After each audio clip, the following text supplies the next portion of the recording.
ওকে,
শিক্ষার্থীরা আমরা হলো সাইক্লোহেক্সেনের স্টিরিওকেমিস্ট্রি নিয়ে কথা বলতেছিলাম গত দুটো ক্লাসে। আজকেও আমরা সাইক্লোহেক্সেন নিয়েই কথা বলবো এবং এর স্টিরিওকেমিস্ট্রি নিয়ে আলোচনা করব। তো আসো আমরা সাইক্লোহেক্সেনের দুটো স্ট্রাকচার গতদিন বলেছি আমরা, একটা হলো দুইটা হলো চেয়ার ফর্ম, বোর্ড ফর্ম, এই দুইটা নিয়ে আমরা কথা বলেছিলাম। এখন আসো এই চেয়ার ফর্মের মধ্যে আমরা দেখতে পাচ্ছি যে আমরা জানি সাইক্লোহেক্সেনের মধ্যে 6টা কার্বন আছে, প্রত্যেকটা কার্বনের সঙ্গে 2টি করে হাইড্রোজেন আছে। এই 2টি হাইড্রোজেন একটা হলো প্লেনের উপরে থাকে আর একটা হলো প্লেনের সাইডে থাকে, পাশে থাকে। হ্যাঁ, এই যে দেখো এই স্ট্রাকচারটা এখন যেটা আমরা দেখতে পাচ্ছি, এই প্রত্যেকটা কার্বনের সঙ্গে হাইড্রোজেন গুলো পাশে পাশে দেখানো আছে। যদি পাশে পাশে থাকে তাহলে আমরা এটাকে বলি ইকুইটোরিয়াল হাইড্রোজেন। আমি গতদিন বলেছি এটা ইকুইটোরিয়াল হাইড্রোজেন। তারপর আমরা একটু রিকল করে নিচ্ছি। ইকুইটোরিয়াল হাইড্রোজেনকে আমরা ই দ্বারা প্রকাশ করি, এটা হলো ইকুইটোরিয়াল হাইড্রোজেন। আর যে হাইড্রোজেন গুলা তলের উপরে থাকে, চেয়ারে ঠিক উপরে থাকে অথবা ঠিক নিচে থাকে, কতদিনও বলেছি হয় উপরে অথবা নিচে এরকম যদি থাকে, লম্বা লম্বি ভাবে যদি অবস্থান করে, সেই হাইড্রোজেন গুলাকে বলে অ্যাক্সিয়াল হাইড্রোজেন। ঠিক আছে, অ্যাক্সিয়াল হাইড্রোজেন কি হাইড্রোজেন? সেটা অ্যাক্সিয়াল হাইড্রোজেন। এই যে ইতে, এই যে এখানে দেখতে পাচ্ছ স্ক্রিনে ইতে যেটা আছে, ই দিয়ে আমরা যেটাকে বোঝাচ্ছি সেটা হলো ইকুইটোরিয়াল হাইড্রোজেন বিশিষ্ট স্ট্রাকচারটাকে দেখিয়েছে। প্রত্যেকটাতে কিন্তু ইকুইটোরিয়ালে একটা হাইড্রোজেন, অ্যাক্সিয়ালে একটা হাইড্রোজেন। আমরা ই দিয়ে যে সাইক্লোহেক্সেনটা প্রকাশ করেছি এটাতে শুধুমাত্র ইকুইটোরিয়াল হাইড্রোজেন গুলোকে আমরা দেখিয়েছি। অ্যাক্সিয়াল হাইড্রোজেন যে নাই তা না আছে সেটা আমরা আরেকটা স্ট্রাকচারে দেখিয়েছি। হ্যাঁ, আর এফ এ আমরা দেখিয়েছি হলো অ্যাক্সিয়াল হাইড্রোজেন বিশিষ্ট। অ্যাক্সিয়াল হাইড্রোজেন গুলো কোনগুলো সেগুলোকে ইন্ডিকেট করেছি। ক্লিয়ার? তাহলে ইকুইটোরিয়াল এবং অ্যাক্সিয়াল হাইড্রোজেন আবার আমরা একটু রিভিউ করলাম। ওকে, আমরা নেক্সট স্লাইডে চলে যাচ্ছি। আসো। আচ্ছা, এখন আসো বিশেষ করে মাস্টার্সে যারা, তাদের কিন্তু এটা খুব লাগবে, আমি বারবার বলছি। কারণ তোমাদের হলো ফিউজড রিং সিস্টেম যখন তোমরা পড়বা, তখন হলো আমরা হলো এই যে ফ্লিপ করবো, একটা স্ট্রাকচারকে ফ্লিপ করে আরেকটা স্ট্রাকচারে যখন আমরা যাব, তখন কি ঘটনা ঘটে সেটা কিন্তু তোমাদের জানতে হবে। হ্যাঁ, ওকে, তাহলে আসো ফ্লিপ মানে হলো আমরা হলো ধরো একটু টোকা দিব আর কি, যেটাকে আমরা বলি ফ্লিপ করি, যে টোকা দেবো, এটা করবো আমরা। হ্যাঁ, একটা জিনিসকে টোকা দেবো। তাহলে খেয়াল করো তো, এই যে রেড মার্ক করা বামে, যে রেড মার্ক করা, আমরা তো বলেছি প্রত্যেকটা কার্বনের সঙ্গে 2টো করে হাইড্রোজেন, একটা হলো অ্যাক্সিয়াল অবস্থানে আছে, একটা হলো ইকুইটোরিয়াল অবস্থানে আছে। অ্যাক্সিয়াল ইকুইটোরিয়াল আগেও বলেছি, আবার আজকেও আসছে। ওকে, তাহলে এই যে সাইক্লোহেক্সেন যে স্ট্রাকচারটা আছে, রেড লাইন দ্বারা আমরা বোঝাচ্ছি অ্যাক্সিয়াল বন্ড গুলো, আর ব্লু লাইন দ্বারা আমরা বোঝাচ্ছি হলো ইকুইটোরিয়াল বন্ড গুলো, যে লেখা আছে দেখো। হ্যাঁ, ওকে, তাহলে রেড লাইন গুলো দেখো উপরে, তলে ঠিক উপরে অথবা ঠিক নিচে আছে। হ্যাঁ, এগুলাকে আমরা বলছি হলো অ্যাক্সিয়াল বন্ডস। আর ব্লু লাইনে যেগুলো পাশে পাশে আছে, এই যে সাইডে আছে প্রত্যেকটা, এগুলাকে বলছি আমরা ইকুইটোরিয়াল বন্ডস। ওকে, আচ্ছা, এবার আসো আমরা যদি এই স্ট্রাকচারটাকে ফ্লিপ করি, যে কোনো একটা কর্নার হয়, উপরের কর্নার অথবা নিচের কর্নার, তুমি যদি ফ্লিপ করো তাহলে স্ট্রাকচারটা ঘুরে যাবে। এই যে ঘুরে যাবে, সাথে সাথে তার বন্ড গুলো ঘুরে যাবে। হ্যাঁ, এখানে যেটা রেড বন্ড যেটা ছিল, আমরা যেটাকে অ্যাক্সিয়াল বন্ডস বলেছি, সেটা হয়ে যাবে তখন ইকুইটোরিয়াল বন্ডস। ওকে, সেটা হয়ে যাবে ইকুইটোরিয়াল বন্ডস। আর এখানে যেটা বামে যেটা হলো ইকুইটোরিয়াল ছিল ব্লু লাইন, সেটা হয়ে যাবে অ্যাক্সিয়াল বন্ডস। তুমি ডানে তাকাও, ফ্লিপের ফলে এই যে ব্লু লাইন গুলো এখন হয়ে গেছে লম্বা লম্বি, অ্যাক্সিয়াল অবস্থানে চলে গেছে, অ্যাক্সিয়াল বন্ড হয়ে গেছে। ব্লু গুলো এখন অ্যাক্সিয়াল বন্ডস, আর রেড গুলো হয়ে গেছে এখন ইকুইটোরিয়াল বন্ডস। তাহলে আমরা কি শিখলাম? এটাই হলো এই স্লাইডে শিখলাম যে আমরা একটা কোন সাইক্লোহেক্সেনের কোন একটা স্ট্রাকচারকে যখন আমরা ফ্লিপ করব, কি করব? ফ্লিপ, টোকা দেব, হ্যাঁ, টোকা দেবো, তখন উপরে অথবা নিচে যখন আমরা ফ্লিপ করি, তখন তার বন্ড যে যে অ্যাক্সিয়াল অবস্থানে যে বন্ডগুলো থাকে সেটা চলে যায় ইকুইটোরিয়াল অবস্থানে, ইকুইটোরিয়াল অবস্থানে যে বন্ডগুলো থাকে সেটা আসে অ্যাক্সিয়াল অবস্থানে, অর্থাৎ অ্যাক্সিয়াল ইকুইটোরিয়াল চেঞ্জ হয়, অবস্থান বিনিময় করে। হ্যাঁ, অ্যাক্সিয়ালটা হয়ে যায় ইকুইটোরিয়াল, ইকুইটোরিয়ালটা হয়ে যায় অ্যাক্সিয়াল। দেখো বামে যেটা রেড ছিল, এই যে এই কার্বনটা যদি তুমি বিবেচনা করো, এখানে যেটা রেড ছিল এটা এখন ইকুইটোরিয়াল অ্যাক্সিয়ালে ছিল, এটা এখন ইকুইটোরিয়ালে চলে আসছে, পাশাপাশি চলে আসছে। ঠিক আছে, তাহলে আমরা কি শিখলাম? সাইক্লোহেক্সেনের চেয়ার কনফরমেশনকে যদি আমরা ফ্লিপ করি, তাহলে অ্যাক্সিয়াল অবস্থান পরিবর্তিত হয়ে যায় ইকুইটোরিয়াল, ইকুইটোরিয়াল অবস্থান পরিবর্তন হয়ে যায় অ্যাক্সিয়াল অবস্থান। এটা হলো এটার মূল কথা। ওকে, এবার আসবো আমরা আমাদের আজকের আলোচনার মূল বিষয়, সেটাতে আমরা এখন চলে আসবো। আসো, মনোসাবস্টিটিউটেড সাইক্লোহেক্সেন নিয়ে আমরা কথা বলবো, স্পেশালি মনোসাবস্টিটিউটেড সাইক্লোহেক্সেনের স্টেবিলিটি নিয়ে আমরা কথা বলবো। হ্যাঁ, ওকে, এই যে আমরা এখানে বামে দেখতে পাচ্ছি, দেখো একটা সাইক্লোহেক্সেন। এখানে যে কোনো একটা কার্বনে তুমি যে কোনো একটা কার্বনে তুমি হাইড্রোজেন, একটা হাইড্রোজেনকে সরিয়ে তুমি একটা অন্য একটা বড় গ্রুপ নিয়ে আসো। যেমন ধরো আমরা এই যে 5 নাম্বার কার্বনে আমরা যে স্ট্রাকচারটা দেখতে পাচ্ছি, 5 নাম্বার কার্বনে আমরা হলো হাইড্রোজেনটাকে, অ্যাক্সিয়াল হাইড্রোজেনটাকে সরিয়ে আমরা হলো একটা CH3 গ্রুপ নিয়ে আসলাম। এই জন্য এটাকে আমরা বলি মিথাইল সাইক্লোহেক্সেন। এটাকে আমরা বলি কি? Methyl cyclohexane. তুমি এটাকে 5 না বলে তুমি যদি 1 দিয়ে এখানে শুরু করো, তাও কোনো সমস্যা নেই। তাহলে আমরা বলবো 1 মিথাইল সাইক্লোহেক্সেন, এরকম বলতে পারি আমরা। হ্যাঁ, তবে এখন যেটা আমরা দেখেছি, নাম্বারিংটা করেছি, সেটা দেখা যাচ্ছে 5 নাম্বার কার্বনের সঙ্গে একটা CH3 গ্রুপ আছে। ওকে, আচ্ছা, এখন এই 5 নাম্বার কার্বনের সঙ্গে যে CH3 গ্রুপটা আছে, এটা অ্যাক্সিয়াল অবস্থানও থাকতে পারে, ইকুইটোরিয়াল অবস্থানও থাকতে পারে, মানে আমরা বিবেচনা করতে পারি। যেহেতু আমরা সাইক্লোহেক্সেন থেকে একটা হাইড্রোজেনকে সরিয়েছি, এই জন্য আমরা এটাকে বলছি মনো সাবস্টিটিউটেড সাইক্লোহেক্সেন। তাহলে এই স্ট্রাকচারটা হলো আমাদের মনো সাবস্টিটিউটেড সাইক্লোহেক্সেন, যেহেতু আমরা একটা হাইড্রোজেনকে প্রতিস্থাপন করেছি, সরিয়েছি। ওকে, আচ্ছা, তাহলে আমরা কি বললাম? যে একটু আগেই দেখে আসলাম, আমরা প্রত্যেকটা কার্বনে দুটো হাইড্রোজেন আছে, একটা হলো অ্যাক্সিয়াল হাইড্রোজেন, একটা ইকুইটোরিয়াল হাইড্রোজেন। এখন আমি বিবেচনা করতে পারি এই মিথাইল গ্রুপটা, ওকে, 5 নম্বর কার্বনে আসবে, আসুক, ফাইন, সেটা হলো অ্যাক্সিয়াল অবস্থানও আসতে পারে, ইকুইটোরিয়াল অবস্থানও আসতে পারে। এখন আমরা বিবেচনা করব কোন জায়গায়, অর্থাৎ কোন অবস্থানে আসলে বা কোন হাইড্রোজেনটাকে প্রতিস্থাপিত করে মিথাইল গ্রুপ ঢুকলে সাইক্লোহেক্সেনের, ওই সাবস্টিটিউটেড সাইক্লোহেক্সেনের স্টেবিলিটিটা বেশি হবে, সেটাই হলো আমাদের আলোচনার বিষয়।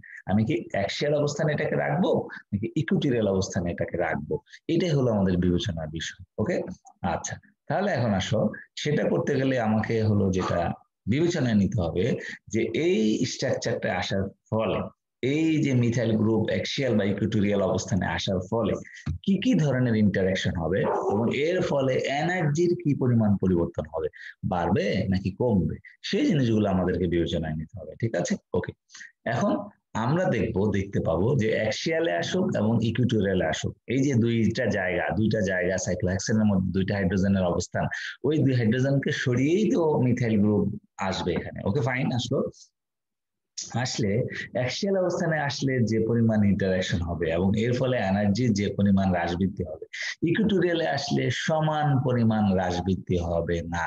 এই 2 অবস্থানের উপর ভিত্তি করে এনার্জির হ্রাস বৃদ্ধি ভিন্ন রকম হবে। ঠিক আছে, তাহলে আমরা বুঝতে হবে কোন জায়গায় আসলে এনার্জি বেশি বেড়ে যাবে, তাহলে স্টেবিলিটি কমে যাবে, অথবা কোন জায়গায় আসলে এনার্জি কমে যাবে, তাহলে স্টেবিলিটি বেড়ে যাবে।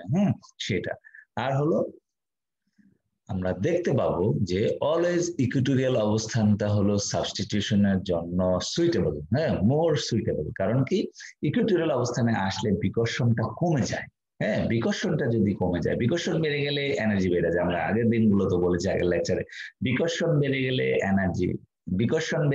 এনার্জি বেড়ে যায়, এনার্জি বেড়ে গেলে স্টেবিলিটি কমে যায়, এটা বলা হয়েছে আমাদের। ঠিক আছে, ওকে, আরেকটা আমরা বলবো, এটাকে বলি আমরা 1,3 ডাইঅ্যাক্সিয়াল ইন্টারাকশন। এই যে দেখো স্লাইডে দেখানো আছে, এখানে দেখতে পাচ্ছ, আমরা এগুলাকে বলছি 1,3 অ্যাক্সিয়াল ইন্টারেকশন। হ্যাঁ, আমরা হলো দুই প্রকারের ইন্টারেকশন খুঁজবো মূলত। হ্যাঁ, একটা হলো 1,3 ডাইঅ্যাক্সিয়াল ইন্টারেকশন আছে কিনা, কোন একটা হাইড্রোজেনকে প্রতিস্থাপিত করে যখন একটি গ্রুপ অ্যাক্সিয়াল অথবা ইকুইটোরিয়াল অবস্থানে আসবে, এতে কোনো 1,3 ডাইঅ্যাক্সিয়াল ইন্টারেকশন আছে কিনা এটা খুঁজবো আমরা। আবার বলছি কোন ধরনের ইন্টারেকশন, আমি যদি একটু অ্যানোটেট করে দেই তাহলে ভালো হবে, খেয়াল করো। 1,3 ডাইঅ্যাক্সিয়াল ইন্টারেকশন, এই যে এটা, এই যে এই শব্দটা আমরা ইউজ করবো, 1,3 ডাইঅ্যাক্সিয়াল ইন্টারেকশন। হ্যাঁ, আর একটা হলো কি গচ ইন্টারেকশন। এই দুই ধরনের ইন্টারেকশন আমরা খুঁজি, যে কোনো একটা সাইক্লোহেক্সেন স্ট্রাকচারে যদি একটা হাইড্রোজেন প্রতিস্থাপিত হয়ে অন্য একটা মূলক আসে, যেমন এখানে CH3 মূলক আসছে, হ্যাঁ, অ্যাক্সিয়াল হাইড্রোজেনকে সরিয়ে 5 নম্বর কার্বনে, এর ফলে কোনো প্রকার 1,3 ডাইঅ্যাক্সিয়াল ইন্টারেকশন আছে কিনা।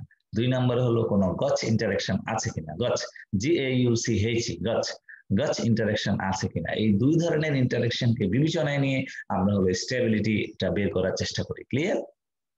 ওকে, এখন আসো, প্রত্যেকটা মিথাইল গ্রুপ এবং হাইড্রোজেন গ্রুপের মধ্যে যদি 1,3 ডাইঅ্যাক্সিয়াল ইন্টারেকশন হয়, প্রত্যেকটা ইন্টারেকশনের জন্য 0.9 কিলো ক্যালোরি এনার্জি বৃদ্ধি পায়। আমরা ইনফরমেশন গুলো দিচ্ছি। আবার বলছি, যদি কোনো প্রকার 1,3 ডাইঅ্যাক্সিয়াল ইন্টারেকশন হয় কোন কোন গ্রুপের মধ্যে, মিথাইল গ্রুপ এবং হাইড্রোজেন গ্রুপের মধ্যে যদি 1,3 ডাইঅ্যাক্সিয়াল ইন্টারেকশন হয়, প্রত্যেকটা ইন্টারেকশনের জন্য এনার্জি হলো 0.9 কিলো ক্যালোরি বেড়ে যায়। ক্লিয়ার?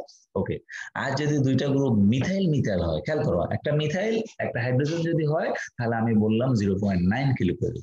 যদি দুইটাই মিথাইল গ্রুপ হয়, যখন ডাই সাবস্টিটিউটেড সাইক্লোহেক্সেন হবে, যদি দুইটাই মিথাইল গ্রুপ হয় তাহলে তো দুইটা বড় বড়, ওটার মধ্যে ফাইট বেশি হবে, তখন ডাইঅ্যাক্সিয়াল ইন্টারেকশনের ফলে এনার্জি বেড়ে যাবে। তখন একটা CH3 এই যে CH3 ডাইঅ্যাক্সিয়াল 1,3 ডাইঅ্যাক্সিয়াল ইন্টারেকশনের জন্য হলো এনার্জি বেড়ে যায় হলো 3.6 ক্যালোরি, অনেক বেশি।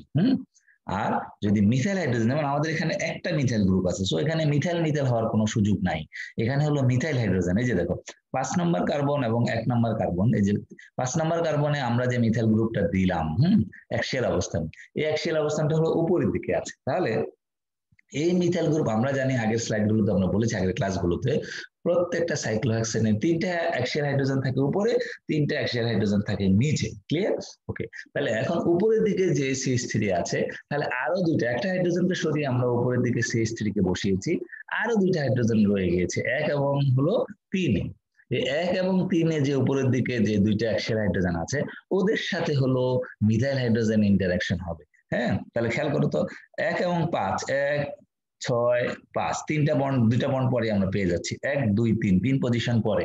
এই জন্য এগুলোকে আমরা বলছি 1,3। এই যে 1, 6কে আমি আবার 5কেও কিন্তু আমি 3 নাম্বারে করতে পারতাম, 1, 6কে বানাতাম 2 আর 5কে বানাতাম 3, তাহলে দেখো 1,3 ডাইঅ্যাক্সিয়াল ইন্টারাকশন হয়। আবার 3-এর সাপেক্ষে 3 এবং 5, 3, 4, 5, দেখো 3কে যদি আমি দিই 1 বা 5কে যদি দিই 1, 4 হবে 2, 3 হবে 3, তাহলে 1, 2, 3, তাহলে তখনও দেখো 5 নম্বর কার্বন এবং 3 নম্বর কার্বনের সঙ্গে যে অবস্থানগুলোতে, অ্যাক্সিয়াল অবস্থানগুলোতে যে গ্রুপ আছে মিথাইল এবং হাইড্রোজেন, ওখানেও একটা ইন্টারাকশন সম্ভব। এটাকে আমরা বলছি 1,3 ডাইঅ্যাক্সিয়াল ইন্টারাকশন। ক্লিয়ার? তাহলে আবার বলছি, 1, 6, 5 ওদের মধ্যে মূলত ব্যবধান হলো 2 বন্ধন। 2 বন্ধন হলে 3টে অবস্থান, 1, 2, 3। 1কে আমি রাখলাম 1, 6কে আমি রাখলাম 2 আর 5কে আমি রাখলাম 3। তাহলে দেখো 1,3 ডাইঅ্যাক্সিয়াল ইন্টারাকশন। কোন কোন গ্রুপ?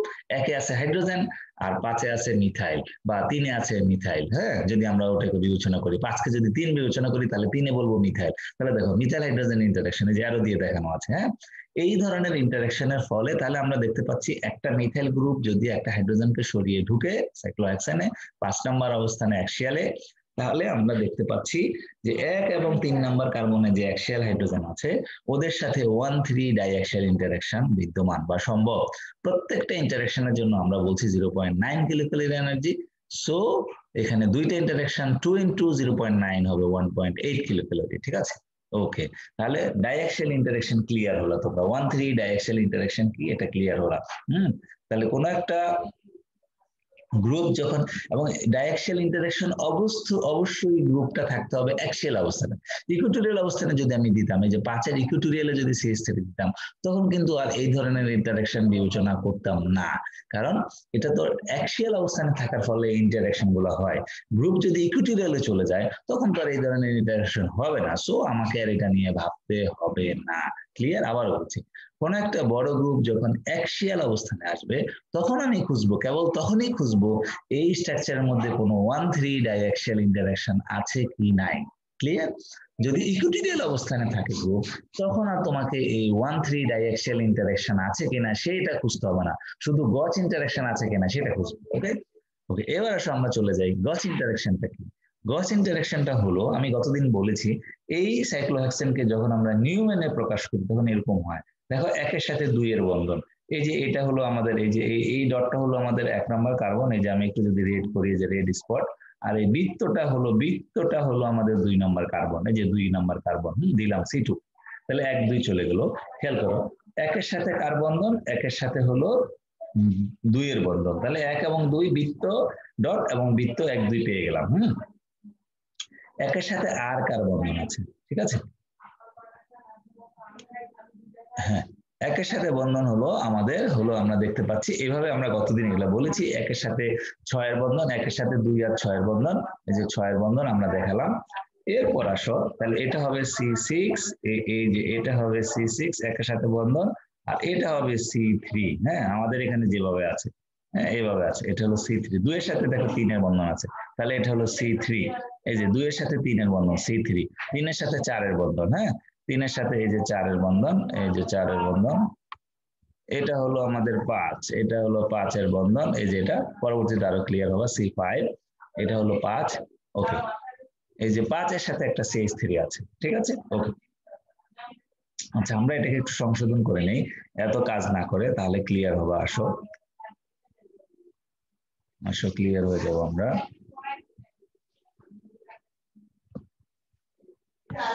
আমি একটু অ্যানোটেটটা বন্ধ করে দেই, এটা দিয়ে আমরা ক্লিয়ার হয়ে যাবো। আসো, এবং এটা বারবার একটা জিনিসই আসবে, সো এটা ভালো করে ক্লিয়ার হতে হবে তোমাদের।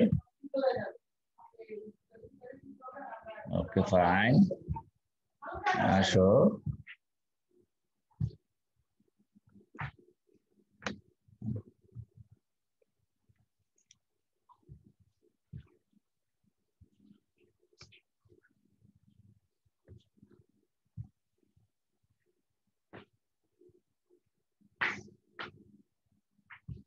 আমরা যদি এরকম একটা স্ট্রাকচার বিবেচনা করি,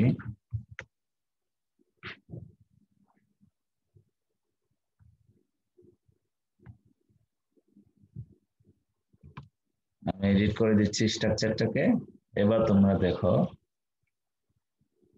তাহলে ক্লিয়ার হয়ে যাবা।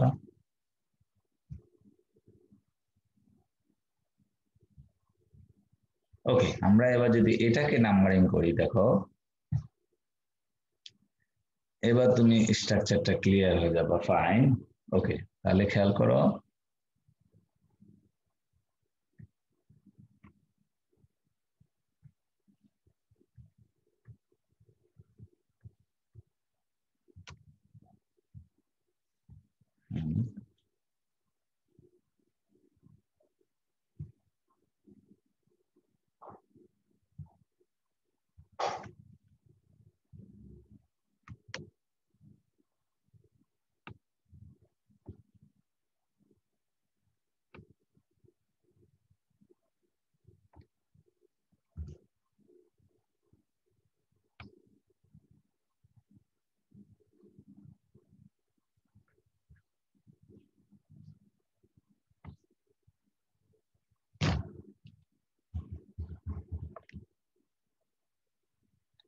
কার্বনের নাম্বারগুলোকে আমি ঠিক করে দিচ্ছি, তাহলে ক্লিয়ার হয়ে যাবা। ওকে,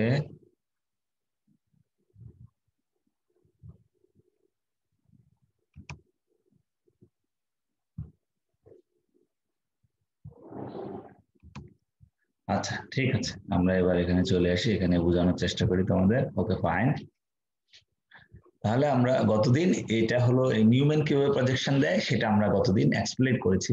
এখন আসো আমরা যদি একটু তাকাই, তাহলে C5 এ উপরের দিকে একটা CH3 আছে, এই যে C5 এ উপরের দিকে আমি CH3 দিয়ে দিলাম, ঠিক আছে? এই যে খেয়াল করো, CH3 দিয়ে দিলাম। এখন গজ ইন্টারেকশন কোনটা, এখন আমি একটু অ্যানোটেট করি, গজ ইন্টারেকশনটা তোমাদেরকে একটু বোঝাই। কোন একটা কনফার্মেশন আমরা শিখেছি কনফার্মেশনাল লেকচার গুলোতে, কোন একটা কনফার্মেশনে ধরো এই একটা কনফার্মেশন আমি আঁকাচ্ছি, এই যে একটা বৃত্ত, এখানে হলো ডট, ওকে, এই বরাবর একটা গ্রুপ, এই বরাবর একটা গ্রুপ, এই বরাবর একটা গ্রুপ, এই যে আমি দিলাম, আর এইখানে একটা বন্ধন, এখানে একটা বন্ধন, এখানে একটা বন্ধন, ঠিক আছে। ধরো এখানে একটা CH3 আছে, এই জায়গাটা একটা CH3 আমরা লিখলাম, ওকে, আর এই জায়গাটা একটা CH3 আছে, যে পাশাপাশি 60 ডিগ্রিতে যদি দুইটা বড় বড় গ্রুপ থাকে, 60 ডিগ্রি ব্যবধানে যদি বড় বড় দুইটা গ্রুপ থাকে, এইখানে একটা CH3 থাকে, আর বাকি যেগুলো দিলাম না আমি, ওগুলাতে ধরো হাইড্রোজেন আছে, এই যে CH3 দেখো। তাহলে এই যে বড় বড় দুটা গ্রুপ যদি 60 ডিগ্রি ব্যবধানে থাকে, তখন আমরা ওই কনফার্মেশনটাকে বলি গচ কনফার্মেশন। কি কনফার্মেশন? গচ কনফার্মেশন। ওকে, তাহলে এখন খেয়াল করো তো, এই যে CH3 5 নাম্বার কার্বনের সঙ্গে CH3, আর এই যে 6 এর সাথে আছে CH2, আর হলো এই বড় গ্রুপটা একটা হাইড্রোজেনের পুরোটুকু মিলে একটা গ্রুপ, হ্যাঁ। তাহলে এটা কিন্তু CH3 এর চেয়ে বড় গ্রুপ, 6 এ যেটা আছে। তাহলে এই যে দুইটা বড় বড় গ্রুপের ব্যবধান হলো কত ডিগ্রি? 60 ডিগ্রি, হ্যাঁ। তাহলে এই ইন্টারাকশনটাকে আমরা বলছি হলো গচ ইন্টারাকশন। তাহলে আমরা দেখতে পাচ্ছি 5 নম্বর গ্রুপে, 5 নম্বর অবস্থানে যদি মিথাইল অ্যাক্সিয়াল অবস্থানে যদি আমরা একটা CH3 গ্রুপ দেই, তাহলে এই CH3 গ্রুপ 6 নাম্বার কার্বনের সঙ্গে বিবেচনা করলে একটা গচ ইন্টারাকশন সম্ভব, ঠিক আছে।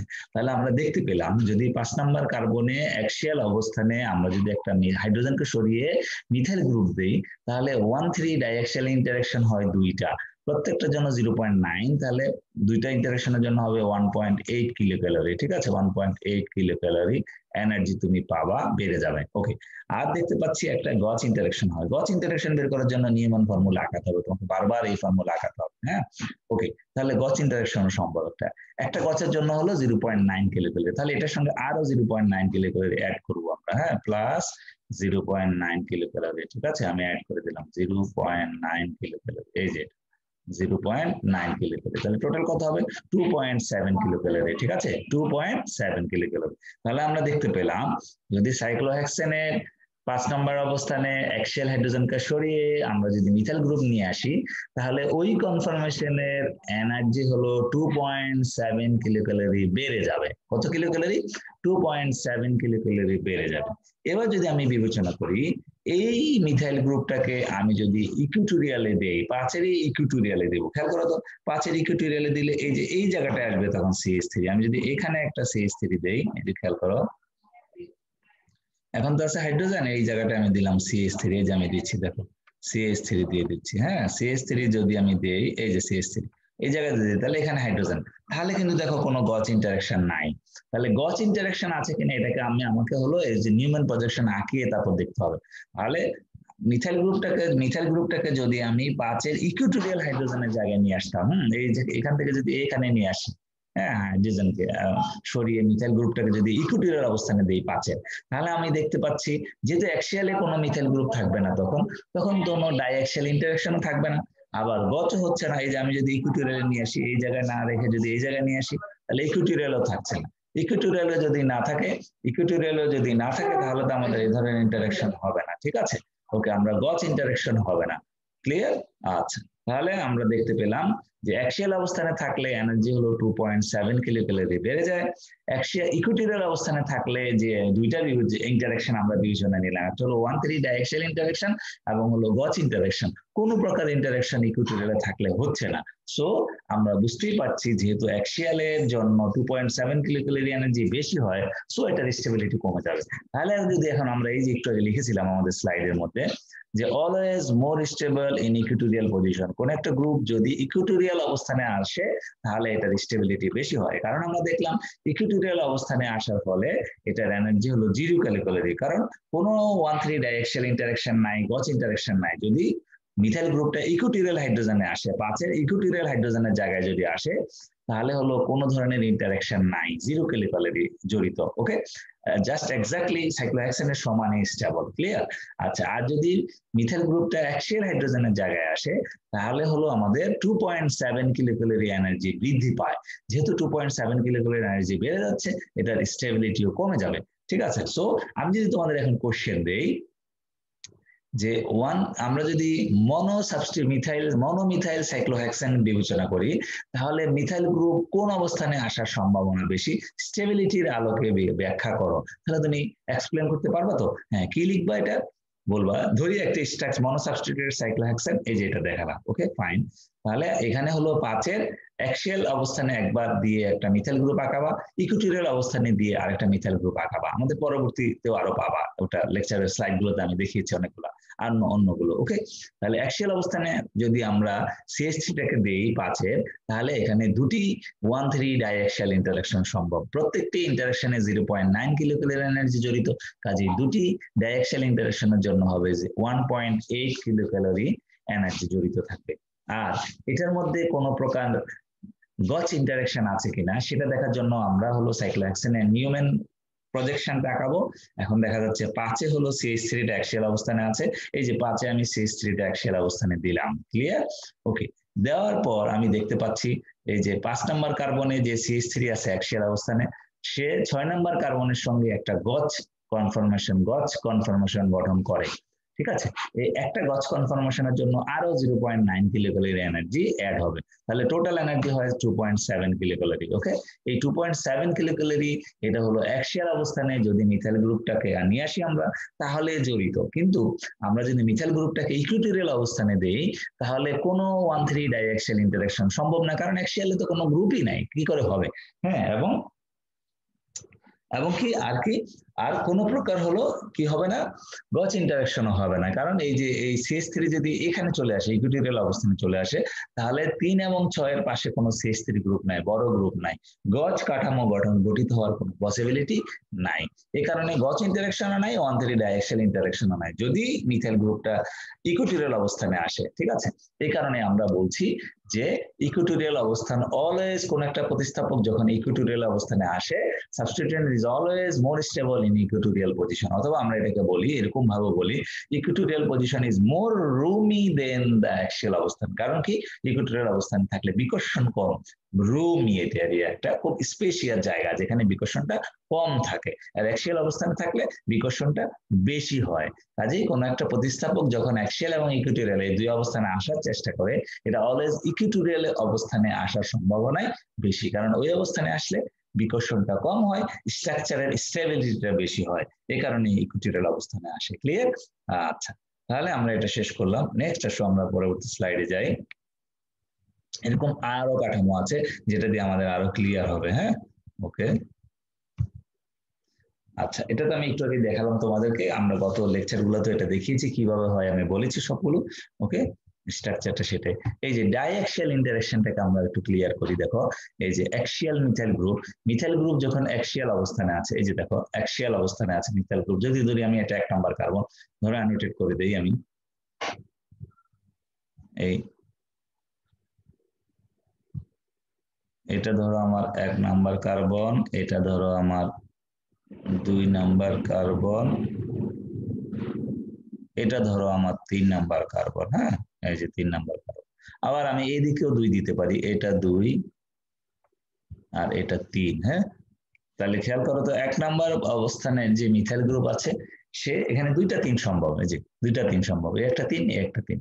এই 3 নম্বর অবস্থানে দেখা যাচ্ছে এই 3 নাম্বার কার্বনের সঙ্গে 2টা 3 দ্বারা যে কার্বনকে আমি চিহ্নিত করলাম, সেই 2 কার্বনের সঙ্গে অ্যাক্সিয়াল অবস্থানে উপরের দিকে হলো হাইড্রোজেন আছে একটা করে। হ্যাঁ, তাহলে এই মিথাইল এই হাইড্রোজেনের সঙ্গে, আবার এই মিথাইল এই হাইড্রোজেনের সঙ্গে এক প্রকার বিকর্ষণ বিদ্যমান থাকবে। এই বিকর্ষণ গুলোকে বলা হয় 1,3 ডাইঅ্যাক্সিয়াল ইন্টারেকশন। একে একে হলো মিথাইল গ্রুপ, 3-এ হলো হাইড্রোজেন গ্রুপ, অথবা ধরো একে হাইড্রোজেন গ্রুপ, 3-এ মিথাইল গ্রুপ। এই যে মিথাইল এবং হাইড্রোজেন গ্রুপের মধ্যে যে ইন্টারেকশন, এবং দুইটা যে প্রত্যেকটা মিথাইল গ্রুপ এবং হাইড্রোজেন গুলো হলো এখন অ্যাক্সিয়াল অবস্থানে আছে।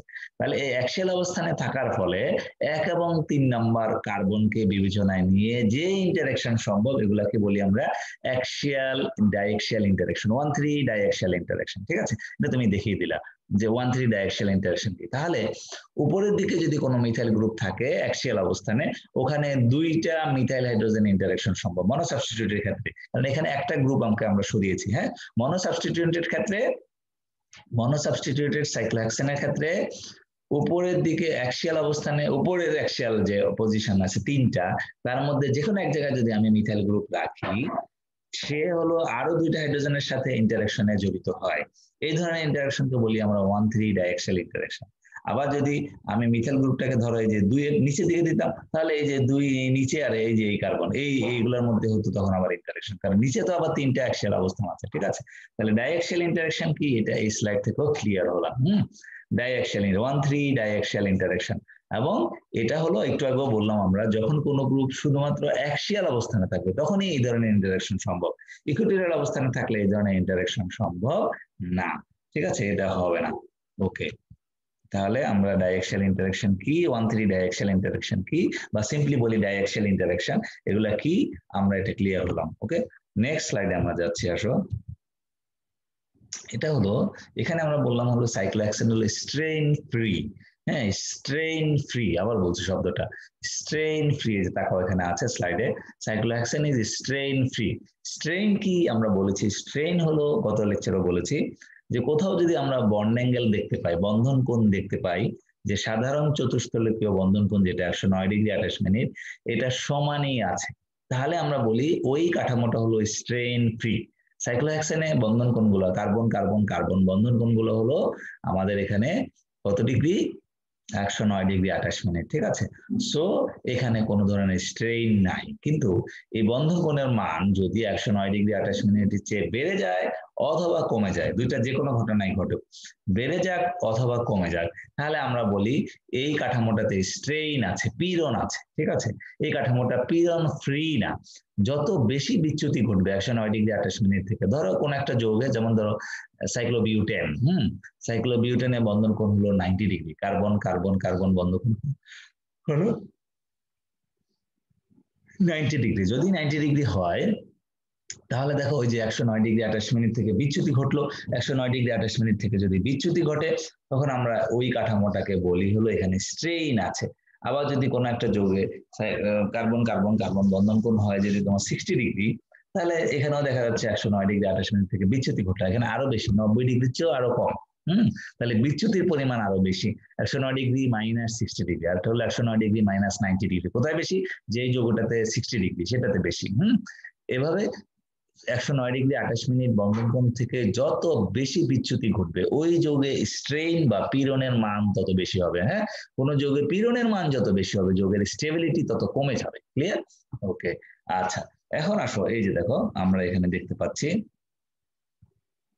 আমরা এটাকে এই যে একটা স্ট্রাকচার, এটাকে যদি আমি ফ্লিপ করি তাহলে একটু আগেই বলেছি যে ফ্লিপ করলে অ্যাক্সিয়ালে যে অবস্থানগুলো আছে এটা ইকুইটোরিয়ালে চলে আসবে, ঠিক আছে। এই যে দেখো, এই কার্বনে যে লম্বা লম্বি এইচ এক্স ব্ল্যাক কালার ছিল এটা ইকুইটোরিয়ালে চলে গেছে, এইচ ই হয়ে গেছে, এই এক্স এর জায়গায় ই।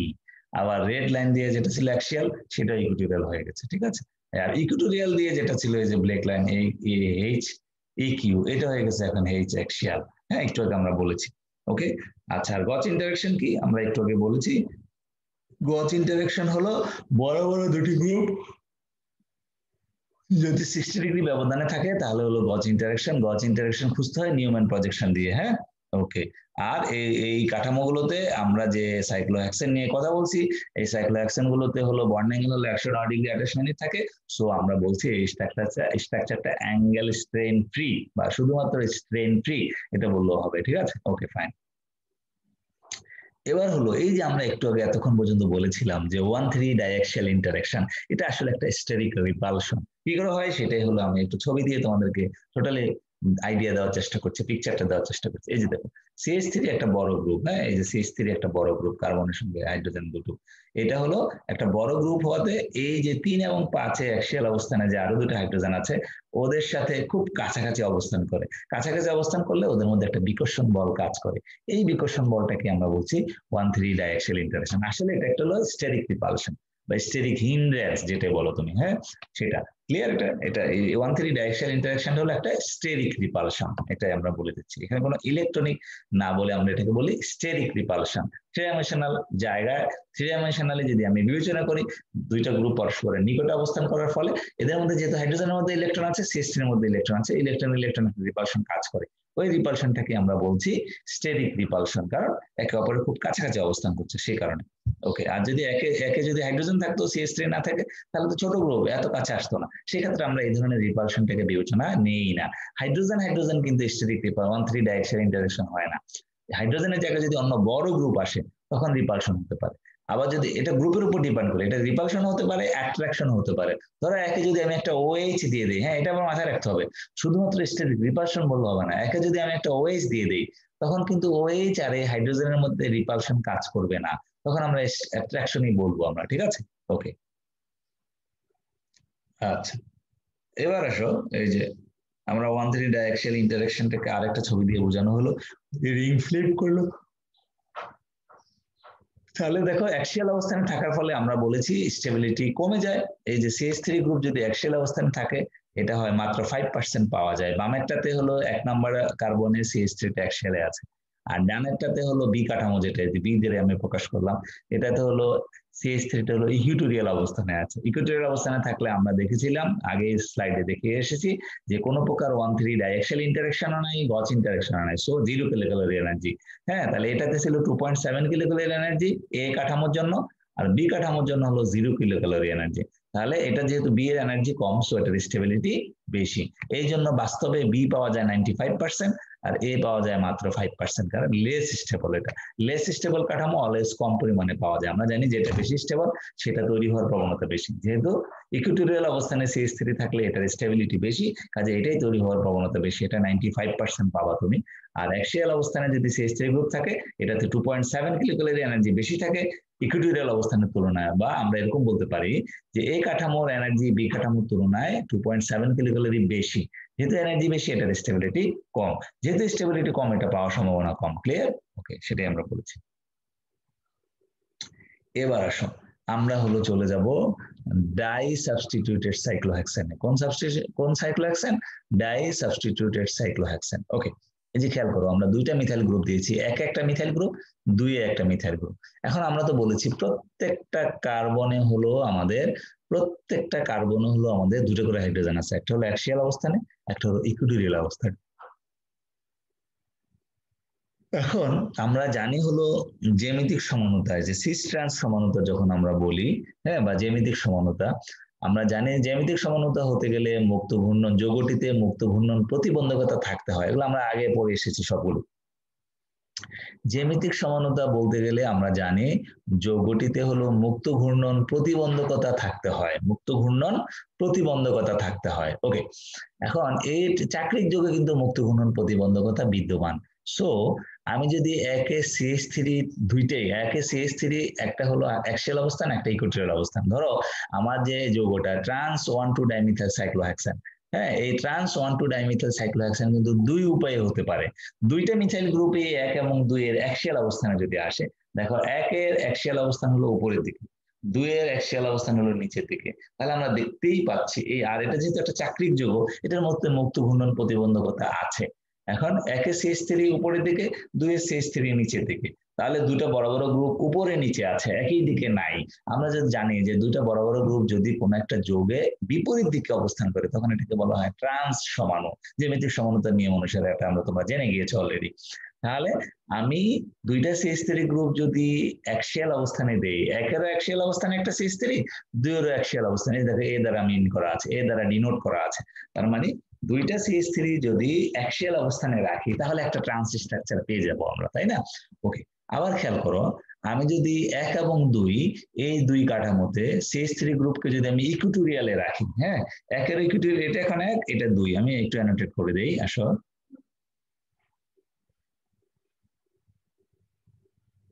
ওকে, ধরো আমার এই কার্বনটা হলো 1, এই কার্বনটা হলো 2, এই কার্বনটা হলো 3, এরকম করেও তুমি বিবেচনা করতে পারো।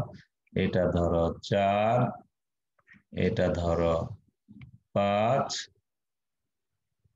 এটা ধরো 6। ওকে, আমি 6টা কার্বনকে নোট করে দিলাম। ওকে, এবার আসো, দেখো একে CH3 ইকুইটোরিয়ালে আছে, ইকুইটোরিয়ালটা দেখা যাচ্ছে উপরের দিকে, মিন করছে কোন দিকে? উপরের দিকে। আর 2 এ CH3 ইকুইটোরিয়ালে আছে, 2 এর ইকুইটোরিয়ালটা আবার নিচের দিকে, ঠিক আছে? তাহলে খেয়াল করো, 1 নম্বর কার্বনের CH3 উপরের দিকে চলে গিয়েছে, 2 নাম্বার কার্বনে CH3 হলো ইকুইটোরিয়ালে থাকার ফলে নিচের দিকে আছে। তাহলে যেহেতু 1 এবং 2 পরস্পরের বিপরীত দিকে CH3 গ্রুপ বড় বড় গ্রুপ অবস্থান করছে, এটাও কিন্তু ট্রান্স, তাই না? তাহলে আমরা শিখে গেলাম যে ট্রান্স 1,2 ডাইমিথাইল সাইক্লোহেক্সেন দুভাবে হতে পারে। দুইটা প্রতিস্থাপক, দুইটা মিথাইল গ্রুপ অ্যাক্সিয়াল অবস্থানে থাকলেও ট্রান্স, দুইটা মিথাইল গ্রুপ ইকুইটোরিয়াল অবস্থানে থাকলেও ট্রান্স। তোমরা তো একটু আগে আইডিয়া পেয়ে গেছো যে কোন অবস্থানে থাকলে স্টেবিলিটি বাড়ে, ইকুইটোরিয়াল অবস্থানে থাকলে স্টেবিলিটি বাড়ে। ঠিক আছে, সো আমরা বলবো কোন ট্রান্সটা বেশি stable. Equatorial trans is more stable than the axial trans. Clear? Okay, এখন যে আমি এটা বললাম এক লাইনে এটা লিখে দিলে কিন্তু হবে না, আমাকে এনার্জি ক্যালকুলেশন করে দেখাতে হবে যে না সত্যি ইকুইটোরিয়াল অবস্থানে যদি মিথাইল গ্রুপ আসে তাহলে যে ট্রান্স কাঠামোটার সৃষ্টি হয় সেই ট্রান্স কাঠামোটার স্টেবিলিটি বেশি। কি পরিমাণ বেশি সেটা এনার্জি ক্যালকুলেশন করে আমাকে বলতে হবে। ওই যে কি দিয়ে ক্যালকুলেশন করব, 1,3 ডাইঅ্যাক্সিয়াল ইন্টারঅ্যাকশন আছে কিনা, গজ ইন্টারঅ্যাকশন আছে কিনা, এইটুকু বিবেচনায় নিয়ে আমরা বলে দেবো। ক্লিয়ার? তাহলে আসলে আমরা পরের স্লাইড গুলোতে যাই, দেখি আমরা ক্যালকুলেশনটা করতে পারি কিনা। আগের আইডিয়াটা কাজে লাগিয়ে আমরা এখন হিসাব করবো। ক্লিয়ার? তাহলে কি শিখলাম আমরা? যখনই বলবে যে ট্রান্স 1,2 ডাইমিথাইল সাইক্লোহেক্সেনের সম্ভাব্য কাঠামোগুলো আঁকাও, তাহলে তুমি এরকম দুইটা কাঠামো আঁকবা। একবার দিবা দুইটা মিথাইল গ্রুপ অ্যাক্সিয়াল অবস্থানে, আরেকবার দুইটা মিথাইল গ্রুপ ইকুইটোরিয়াল অবস্থানে। ওকে, দেওয়ার পর আমাদের এখন হিসাব করতে হবে যে অ্যাক্সিয়াল ট্রান্স 1,2 ডাইমিথাইল সাইক্লোহেক্সেনের এনার্জি কত kilocalorie, equatorial 1,3 equatorial trans 1,2 dimethyl সাইক্লোহেক্সেনের এনার্জি কত কিলোক্যালোরি। কিভাবে এনার্জিটা হিসাব করব, ওই যে কোনো 1,3 ডাইঅ্যাক্সিয়াল ইন্টারঅ্যাকশন আছে কিনা, কোনো গজ ইন্টারঅ্যাকশন আছে কিনা। ঠিক আছে, ওকে, আমরা যাই একটু পরের স্লাইডে।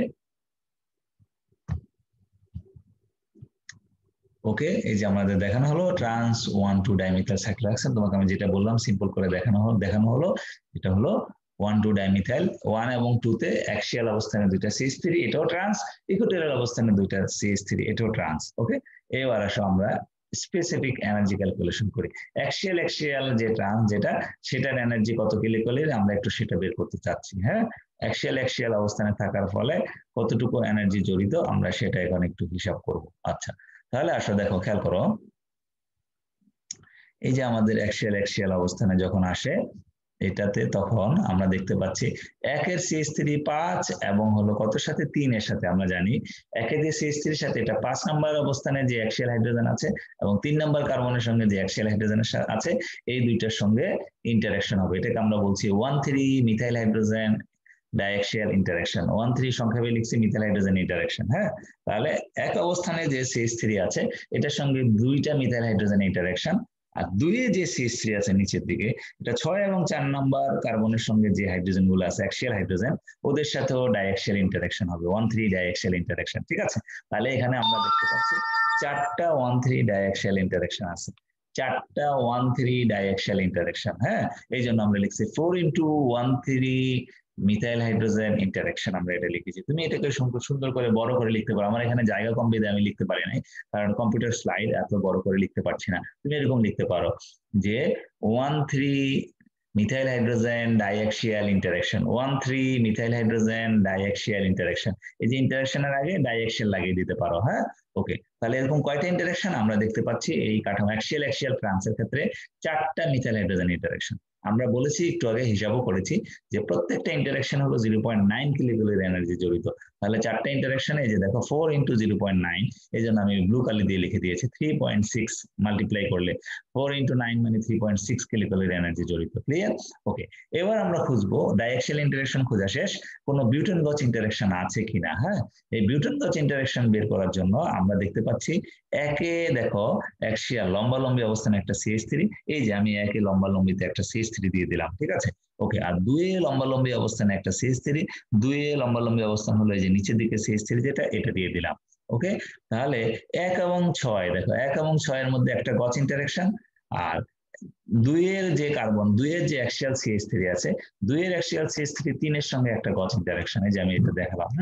এই দুই গজ ইন্টারঅ্যাকশনের ফলে প্রতি গজ ইন্টারঅ্যাকশনে 0.9 কিলোক্যালোরি, তাহলে দুইটা গজ ইন্টারঅ্যাকশন থাকার ফলে আমরা লিখতে পারি 1.8 কিলোক্যালোরি। ঠিক আছে, তাহলে আমরা কি কি বিবেচনা নিলাম? শুধুমাত্র 1,3 মিথাইল হাইড্রোজেন ডাইঅ্যাক্সিয়াল ইন্টারঅ্যাকশন এবং গজ ইন্টারঅ্যাকশন।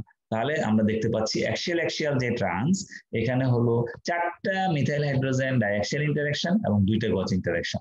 ওকে, তাহলে চারটার জন্য হয়েছে 3.6 আর এখানে দুইটা গজ ইন্টারেকশনের জন্য হয়েছে 1.8।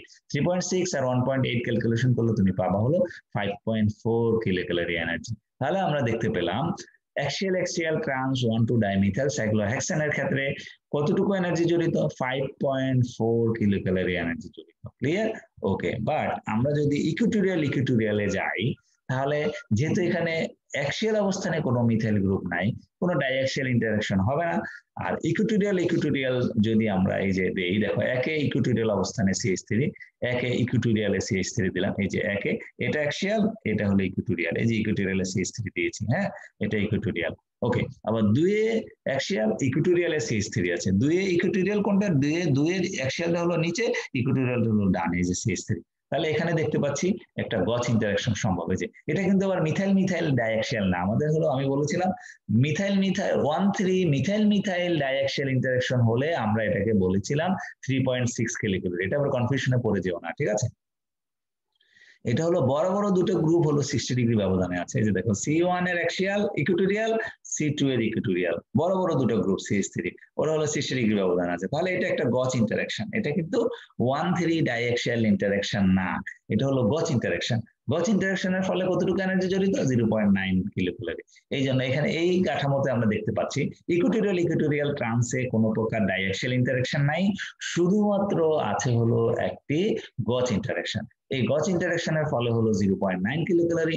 তাহলে আমরা দেখতে পাচ্ছি এই কাঠামোর সাথে শুধুমাত্র 0.9 কিলোক্যালোরি এনার্জি জড়িত, কিন্তু অ্যাক্সিয়াল যে ট্রান্সটা ছিল সেটার মধ্যে ছিল 5.4 কিলোক্যালোরি এনার্জি জড়িত।